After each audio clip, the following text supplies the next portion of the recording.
말씀 마태복음 5장 3절입니다. 합독하겠습니다. 심령이 가난한 자는 복이 있나니 천국이 저희 것임이요. 아멘. 기도하겠습니다. 주님 감사합니다. 오늘 하나님의 은혜와 사랑 안에서 주님 전에 나와 예배드릴 수 있게 하심을 감사합니다. 믿음으로 주 앞에 나아가며 늘 그 말씀을 의지해서 승리하는 삶을 살게 하여 주옵소서. 감사하옵고 예수님의 이름으로 기도합니다. 아멘. 새해에는 저 여러분이 다 복 있는 사람이 되기를 기원합니다. 그런 의미에서 다시 한번 옆에 계신 분한테 복 많이 받으십시오.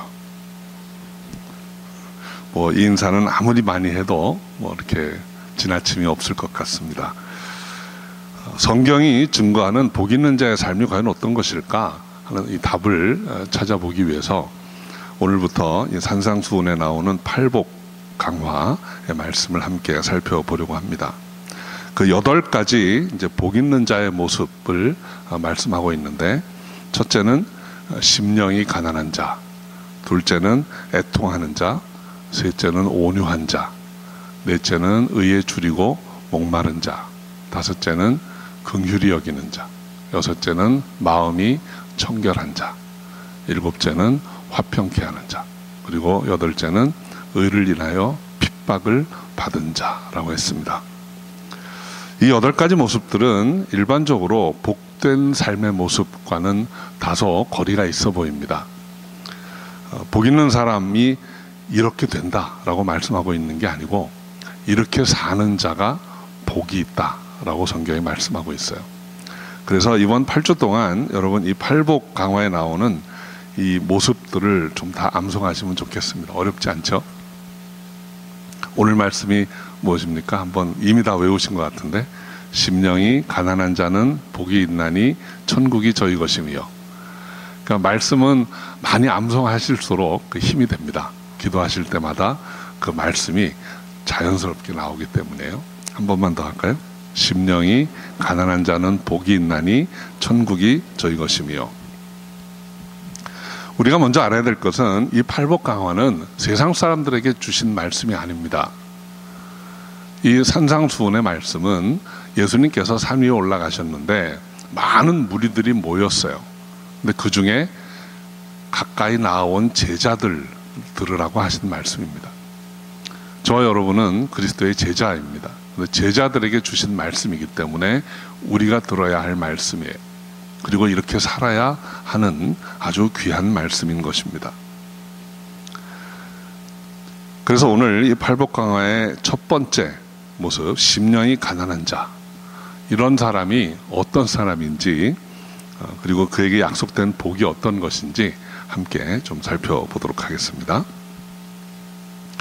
심령이 가난한 자가 복이 있다 그랬는데, 누가복음에 같은 내용을 다루고 있는 그 본문을 보면 심령이라는 말이 없고 그냥 가난한 자는 복이 있나니 그랬어요. 가난한 자가 복이 있다라는 말은 어떤 의미에서 보면 좀 역설적인 이야기입니다. 여러분, 가난하게 살기 원하시는 분이 계십니까?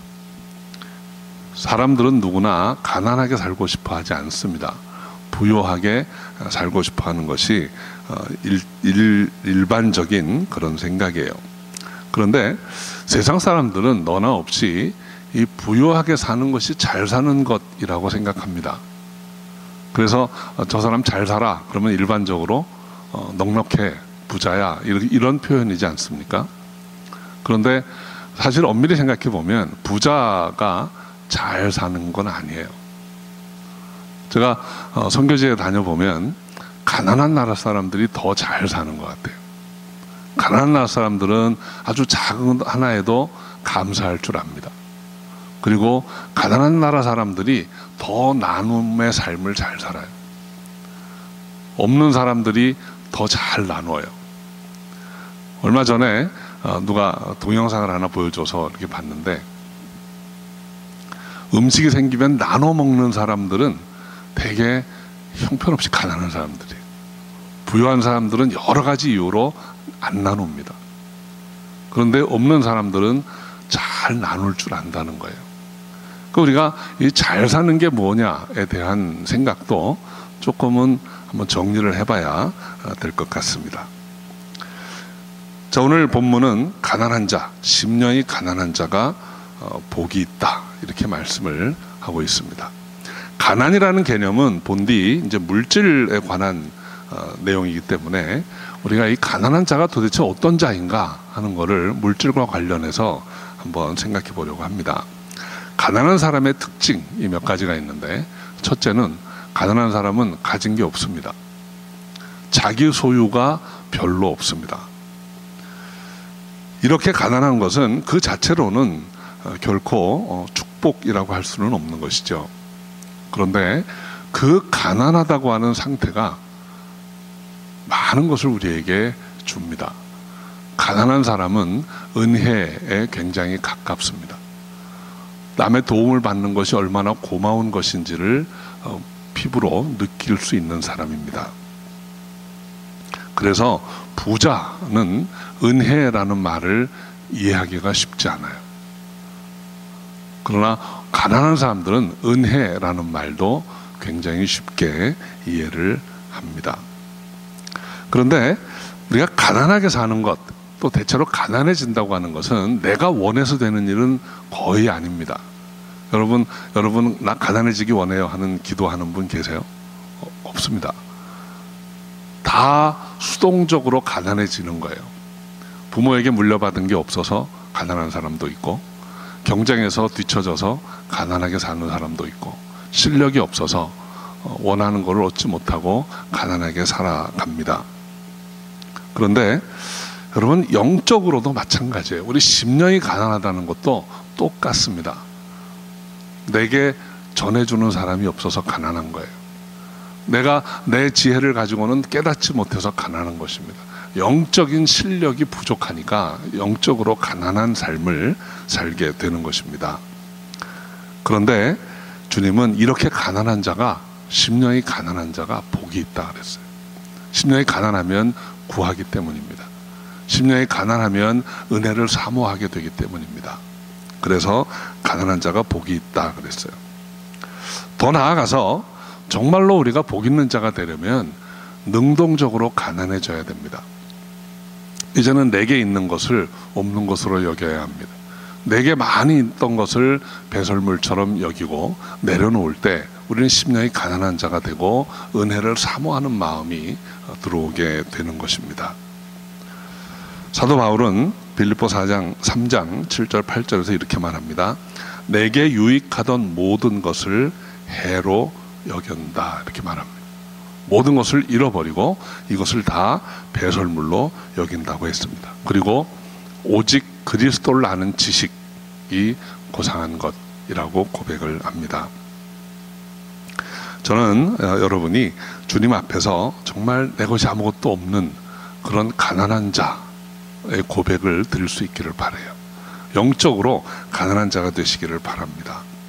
내가 아무것도 가진 게 없습니다 라고 할 때 우리는 하나님께 나아갈 수가 있고, 내 힘으로는 도저히 채울 수 없는 갈증과 허기 때문에 우리 하나님의 은혜를 사모하게 되기 때문입니다. 하나님 앞에 나오셔서 영적인 가난함을 깨달을 수 있는 저 여러분 되시기를 주의 이름으로 축원합니다. 두 번째로, 이 가난한 사람은 남에게 줄 것이 없습니다. 부유한 사람은 가진 게 많습니다. 남에게 줄 수 있는 것도 많습니다. 그런데 잘 못 줍니다. 근데 가난한 사람은 주고 싶어도 나눌 게 없어요. 공부를 많이 하고 책도 많이 읽고 유람도 많이 다니는 사람은 남한테 해줄 말도 많습니다. 그런데 공부도 못하고 다녀보지도 못한 사람은 할 말이 별로 없어요. 그런데 이렇게 가난한 사람, 더 나아가서 심령이 가난한 사람이 오히려 하나님 보시기에는 복 있는 자라는 거예요.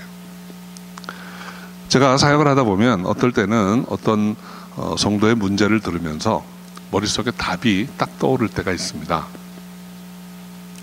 그래서 어떤 때는 마음이 급해서 이야기를 듣다 말고 답을 이야기해 줄 때가 있어요. 그러면 성도님들이 굉장히 피곤해 하세요. 근데 어떤 때는 얘기를 하다 보면 답이 안 나올 때가 있어요.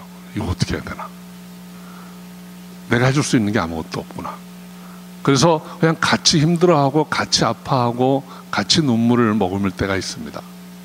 그런데 그럴 때 성도님들이 많은 위로를 받는 것 같아요. 그럼 우리가 하나님의 사람으로 살아갈 때 내가 정말 뭐 줄 게 있다라고 생각할 때는 하나님 마음에 흡족한 삶이나 사역이 되지 않는 것 같아요. 정말 내가 아무것도 줄 것이 없구나. 내게 있는 게 정말 쓸모없는 것이구나 라는 것을 깨달을 때 하나님이 우리 안에서 역사하시는 것이 아닌가 하는 생각을 합니다. 나 스스로 해줄 것도 줄 것도 아무것도 없다고 느낄 수 있는 여러분이 되시기를 바랍니다. 그렇게 가난한 사람이 주님 마음에 합한 사람이라고 생각을 합니다. 세 번째로 이 가난한 사람은 자랑할 것이 없습니다. 누가복음 18장에 보면 기도하는 두 사람의 모습이 나옵니다. 하나는 바리새인이고 하나는 세리예요. 바리새인은 할 말이 많고 자랑할 게 많은 사람이에요. 나는 일주일에 몇 번씩 금식도 하고, 나는 시간을 맞춰서 기도하고, 나는 경건한 삶을 살고, 나는 말씀을 잘 알고, 헌금도 11조도 때를 따라 꼬박꼬박 다 합니다. 할 말이 많습니다. 그런데 세리는 할 말이 하나도 없어요. 사람 앞에 나서기도 부끄럽습니다. 아는 것도 없습니다. 말씀대로 살지도 못합니다. 그래서 늘 고개를 숙이고 사람들 앞에 초라한 모습으로 지냅니다. 그런데 이런 가난한 사람이 복이 있다고 주님이 말씀하세요. 사람들은 정말 조금만 권력만 있어도 그것을 가지고 어깨에 힘을 주고 쓰려고 합니다. 남보다 조금만 높은 자리에 있어도 다 내려다 보려고 합니다. 그런데 주께서는 그런 사람 중에 하나, 바리새인을 회칠한 무덤이라고 했어요. 가난한 심령 때문에 고개도 들지 못하고 참 머뭇거리는 손길로 헌금을 드렸던 그 세리, 참 가난한 심령으로 고개도 똑바로 들지 못하고 기도했던 그 세리를 주님이 기뻐하신다고 했습니다. 하나님 앞에 자신의 허물과 죄악을 인정하고 내가 얼마나 무가치한 사람인가 하는 것을 깨닫고 고개를 숙이는 그런 세리와 같은 가난한 마음이 저 여러분에 있기를 바랍니다. 하나님께서 쓰시고자 했던 사람들은 다 이런 사람들이었어요. 모세는 하나님 앞에 쓰임 받기 전에 정말 나는 아무것도 아닙니다. 나는 무력합니다. 나는 할 수 없는 사람입니다. 라고 고백을 합니다. 그런데 하나님이 그런 사람을 택해서 능력을 주시고 쓰시는 거예요. 이사야도 하나님 앞에 설 때 망하게 되었습니다. 내게 화가 임할 것입니다. 나는 정말 무가치한 존재입니다. 라고 고백을 했는데 그때 하나님이 힘을 주셔서 그 마음을 돌려놓으십니다. 내가 여기 있나이다. 나를 보내소서 하는 상황까지 이끌어 가세요. 베드로는 주님께 부르심 받기 전에 주님 앞에 무릎 꿇고 저는 죄인입니다. 저를 떠나소서라고 고백했던 사람입니다. 역설적으로 죄인임을 깨달았기 때문에 주님이 쓰실 수 있는 거예요. 그러니까 이제는 나를 따라오너라. 그래서 베드로를 쓰신 주님이세요. 자신의 죄와 무능함과 연약함을 깨달은 사람, 이런 사람을 하나님이 쓰십니다. 이런 것이 겸손한 마음입니다. 하나님은 교만한 자를 쓰지 못하십니다. 늘 겸손함으로 주님 앞에 나아가고 축복받는 저 여러분이 되시기를 주 이름으로 축원합니다. 네 번째로 이 가난한 사람은 이 세상에는 의지할 것이 없습니다. 우리는 우리가 가진 것, 우리의 주위에 있는 사람들을 의지하려고 합니다. 물질을 의지하려고 하고 사람을 의지하려고 하고 인맥을 자랑하고 학연을 자랑하고 이렇게 살려고 합니다. 그런데 그런 것들은 진정으로 우리가 의지할 수 있는 게 아닙니다. 한 젊은 부자 청년이 예수님께 나와서 내가 영생을 얻고자 합니다 라고 말할 때 주님께서 그 청년과 대화를 여러 번 하시다가 마지막으로 주신 말씀이 내게 있는 거 다 팔아서 가난한 사람들 주고 너는 나를 쫓으라 하는 것이었어요.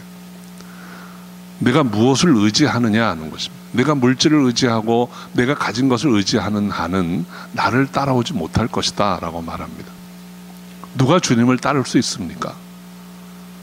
주님 아닌 다른 것을 의지하지 않겠다라는 사람만이 주님을 따를 수 있는 거예요. 그런데 우리가 너무나 연약해서 우리 주위에 뭐가 있으면 눈에 보이는 것을 의지하려고 합니다. 그게 물질이면 물질을 의지하려고 합니다. 그게 명예면 명예를 의지해서 삽니다. 그게 힘이라면 권력을 의지해서 살려고 하는 거예요. 내가 이런 사람도 알아, 이런 사람도 알아 하면서 살려고 하는 것입니다. 그런 거를 다 내려놓지 못하면 주님을 따를 수가 없는 거예요. 가난한 사람은 그런 게 없습니다. 내가 의지하려고 해도 재물이 없고, 재물이 없으니까 내가 주위에 사람을 둘러보아도 나를 따라주는 사람도 없고 도와줄 사람도 없습니다. 그래서 하나님만 의지하게 되는 것입니다. 하나님은 그분을 의지하는 자를 기뻐하세요. 이렇게 가난한 자에게 복이 있다 하였습니다. 오직 하나님만을 의지하고 따르는 저 여러분 되시기를 주의 이름으로 축원합니다. 다섯째로, 가난한 사람은 가난한 사람의 마음을 잘 압니다. 부자는 가난한 사람의 마음을 잘 알지 못합니다. 많이 성취해 본 사람은 아직 성취하지 못하고 저 뒤에 처져 있는 사람을 보면 판단합니다. 왜 저렇게 살까?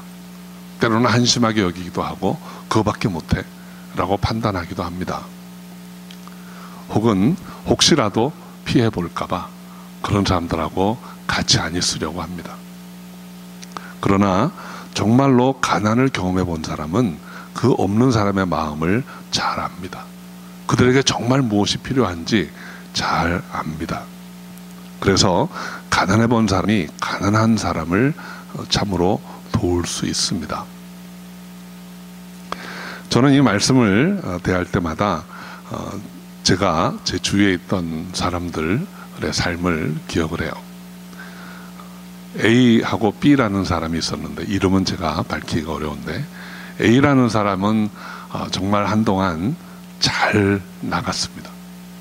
해외에 공장도 짓고 사업을 아주 크게 잘했어요. 물질적으로는 크게 성공했던 사람이에요. B라는 사람은 남편이 월급 직장 생활을 하다가 이제 이렇게 살면 안 되겠다. 그래서 퇴직해가지고 퇴직금 가지고 조그만 사업을 했는데 바로 망했어요. 그래가지고 정말 힘든 형편이 됐습니다. 그런데 그 A와 B는 아주 절친이에요. 근데 A가 B를 이렇게 자주 만나는데 만날 때마다 아주 예쁘고 멋있는 꽃다발 같은 걸 선물을 하는 거예요. 또 보통 가기 힘든 아주 좋은 고급 식당에 데리고 가서 식사를 대접하고. 그러니까 B는 그게 그렇게 불편할 수가 없죠. 그 화려하고 멋있는 꽃을 왜 주나? 내 형편이 이렇게 힘든데. 나는 이렇게 비싼 음식 대접받는 거 하나도 고맙지 않은데 그걸 돈으로 주면 훨씬 더 요긴할 텐데.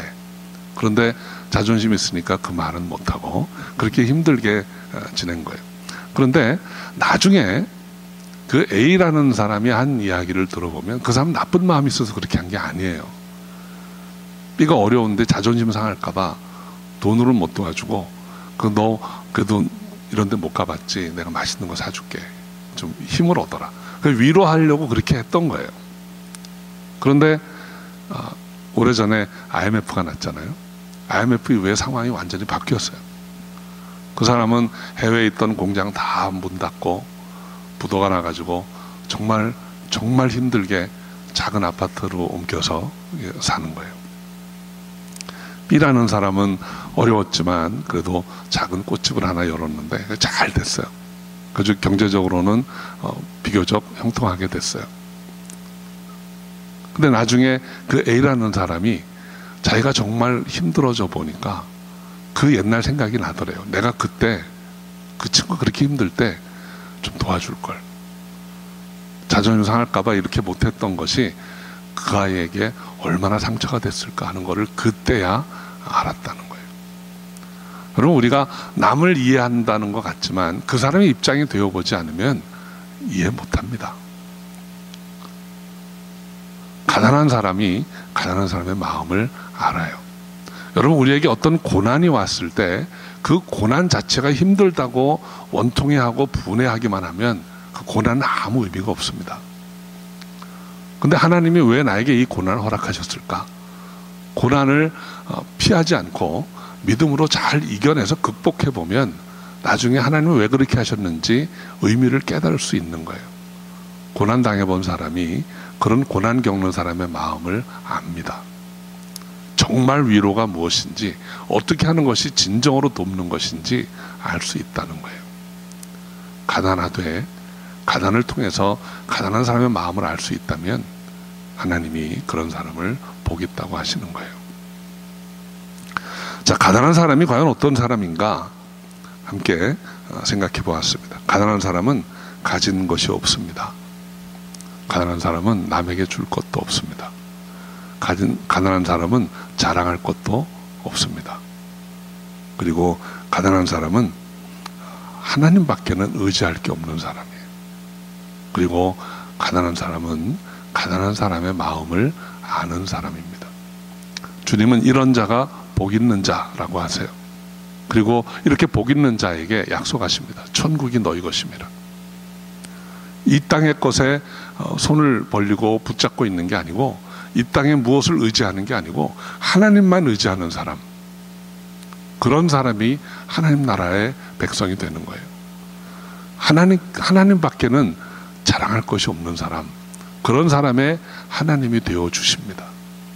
이것이 하나님의 약속이에요. 가난한 자가 복이 있나니 천국이 저희 것입니다. 일생을 가난한 마음으로 완벽하게 사셨던 분이 있습니다. 예수 그리스도입니다. 빌립보서 2장 5절부터 8절 말씀 제가 읽어드리겠습니다.